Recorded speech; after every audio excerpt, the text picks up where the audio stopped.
오늘 주시는 하나님의 말씀은 야고보서 3장 1절에서부터 12절까지 말씀입니다. 제가 7절과 8절 읽도록 하겠습니다. 여러 종류의 짐승과 새와 벌레와 바다의 생물은 다 사람이 길들일 수 있고 길들여 왔거니와 혀는 능히 길들일 사람이 없나니 쉬지 아니하는 악이요 죽이는 독이 가득한 것이라. 아멘. 오늘 우리가 함께 살펴보려고 하는 말씀에서는 야고보 장로님이 선생이 많이 되려고 하지 말라. 왜 선생이 많이 되려고 하지 말라라고 말씀을 하시는가?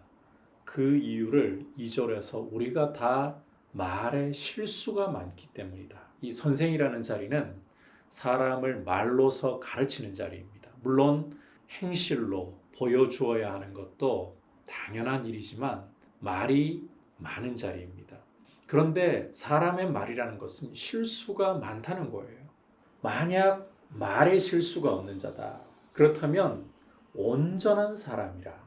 능히 온 몸도 굴레 씌울 수 있으리라. 그 정도로 말이라는 것이 중요하다.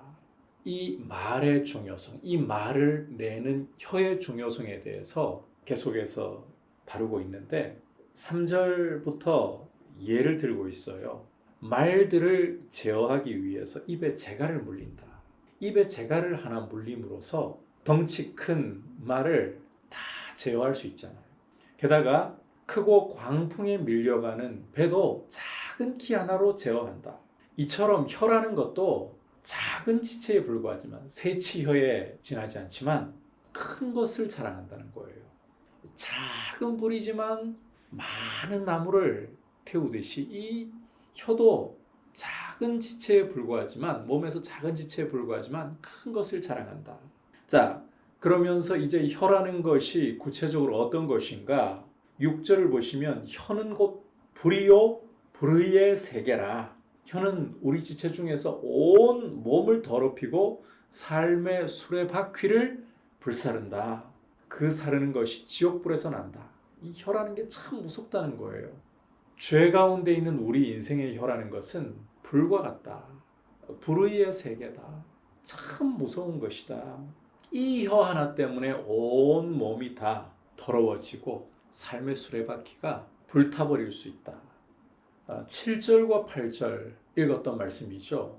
여러 종류의 짐승과 새와 바다의 생물은 심지어 벌레까지도 길들일 수 있고 길들여 왔고 하지만 이 새치혀라는 것은 길들여지지 않는다. 쉬지 않는 악이고 죽이는 독이 가득한 것이다. 그만큼 이 혀라는 것이 무서운 것이다. 따라서 많이 선생되려고 하지 말라는 거예요. 이 혀에서 나오는 말 자체가 쉬지 않는 악, 죽이는 독이 가득한 것이기 때문에 불로서 지옥불로서 삶의 수레바퀴를 살라버릴 수 있기 때문에 함부로 많이 선생되려고 하지 말라. 참 이 혀를 다룬다는 것이 우리 인생으로서는 사실상 불가능과 같습니다. 우리 혀는 제어가 되지 않습니다. 길들여지지 않습니다. 어떻게 해야 그렇다면 이 혀를 길들일 수 있을까? 우리는 할 수 없지만 하나님은 하실 수가 있습니다. 사도행전 2장을 읽어보시면 오순절 성령께서 강림하셨을 때에 함께 한자리에 모여있던 120문도에게 성령이 임하셨을 때 그들이 성령의 충만을 받아서 성령이 말하게 하심을 따라 각기 여러 곳의 방언으로 말을 하는 것을 읽을 수가 있죠. 자, 여기에서 방언을 했다라는 것도 중요하지만 그보다 더 핵심적인 것은 성령께서 말하게 하심을 따라 이 표현이에요. 다시 말해서 성령께서 사람이 결코 길들일 수 없는 혀를 사로잡으시고 혀를 주장하셨다는 거예요. 이 혀가 제어되면 사람의 온몸이 제어된다고 했잖아요. 사람은 할 수 없지만 성령께서 우리 혀를 길들이실 수가 있는 겁니다. 성령으로 충만하면 되는 거예요. 그리고 이 혀의 말이라는 것은 마음에 가득 쌓은 선과 악으로부터 말을 낸다라고 우리 주님 말씀하셨습니다. 성령 충만이라는 것은 바꿔 말하면 예수님으로 충만하고 예수님의 말씀으로 충만한 상태를 가리킵니다. 내 마음에 하나님의 말씀을 가득 채우고 그 말씀을 주야로 묵상하다 보면 내 입에서 나오는 말이, 내 혀가 이 말씀으로 제어를 받으면서 성령의 제어를 받으면서 하나님의 큰 일 예수 그리스도를 선포할 수 있다. 따라서 말씀으로 우리 마음이 충만하고 성령 충만하기를 간절히 사모할 수 있기를 축복합니다. 자, 마지막으로 오늘 9절부터 12절까지에서 이 혀의 이야기를 다루면서 야고보 장로님은 이 혀로 우리가 주 아버지를 찬송하고 또 이 혀로 하나님의 형상대로 지은 사람을 저주하는 것은 마땅치 않다. 한 입에서 찬송과 저주가 나오는 게 마땅치 않다. 샘이 한 구멍에서 단물과 쓴물을 동시에 낼 수 없는데 어떻게 우리가 한 입에서 하나님을 찬송하면서 형제를 저주할 수가 있겠느냐? 하나님 형상대로 지음받은 사람을 저주할 수 있겠느냐? 무화과 나무가 감람 열매를 낸다든지 포도나무가 무화과를 낸다든지 절대 이룰 수 없는 것처럼 우리의 혀가 제어되어야 한다.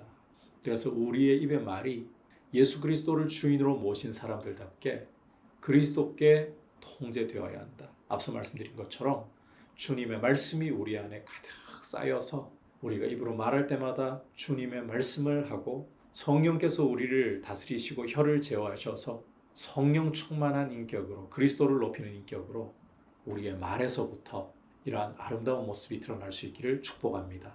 이제 말씀을 생각하면서 함께 기도하겠습니다.